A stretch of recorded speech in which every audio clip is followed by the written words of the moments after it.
That's why we have the national debt growing and growing and growing. The Federal Reserve enters the picture at this stage because, you see, they can never borrow enough from the private sector.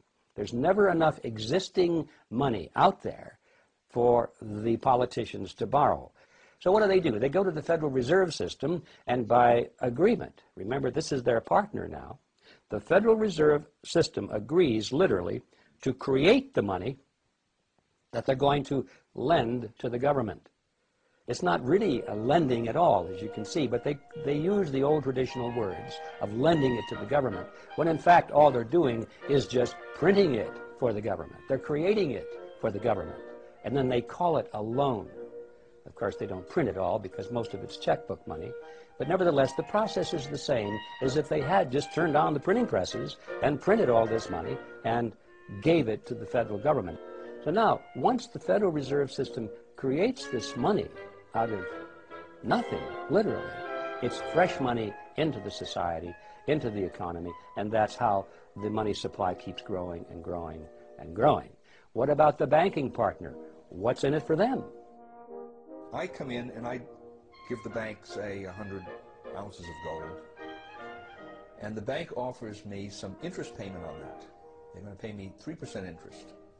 And they're going to take that 100 ounces of gold and they're going to lend it out at 5%. That's how they make their money, the 2% spread. Okay?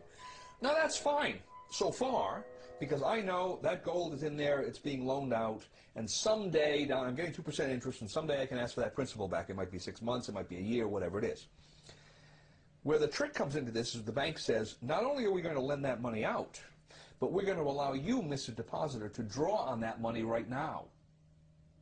All right? Which means that they can't possibly be saying that I can draw 100% of that deposit when they've also loaned out 100% of that deposit. Now, maybe they don't loan out 100%, maybe they don't loan out 90% or 80%, whatever it is.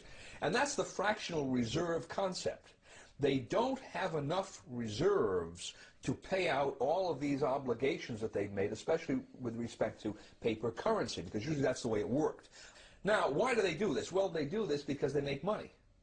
Right? If I can loan out essentially more than I have in my reserves, by that difference I'm increasing interest payments.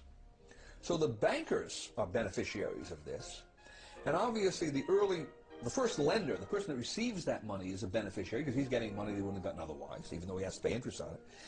But then what happens down the line, this is the fascinating part about it. The market has set prices and wages on the basis of what it believes is the total amount of money that's in circulation. Along come the banks and they start generating new money that the market doesn't know about. It finds out about it because the money goes into circulation. So I'm the first user of this money. I've just received the loan from the bank. I'm going to go out and buy cement with it. And when I buy cement with it, cement is at the original market price. Now, as that money starts percolating into society, the market realizes there's more money than there was before. More money chasing the same amount of goods means the prices of goods go up, right? So eventually, somewhere down the line, that same cement that I just bought for $5 a pound is going to cost someone else $6 a pound. Now, if he buys that cement at $6 a pound before his income has increased commensurately, what's happening to his real wealth? He's losing real wealth, right? His costs have gone up, his income stays the same, his real wealth is decreased. Whose real wealth has increased in this transaction?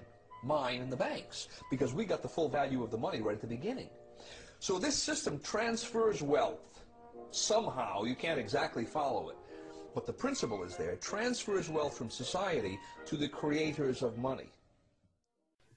When I was a little kid, we had a special tree in our backyard. It was called a money tree. I always wanted to go to the money tree and get fat $20 bills off of it and bring it to the store and buy as much candy as I could. But funny thing is, I couldn't see the money tree. It must have been invisible. Every time I'd go up to my mom and ask her for money, it was like a stressful event.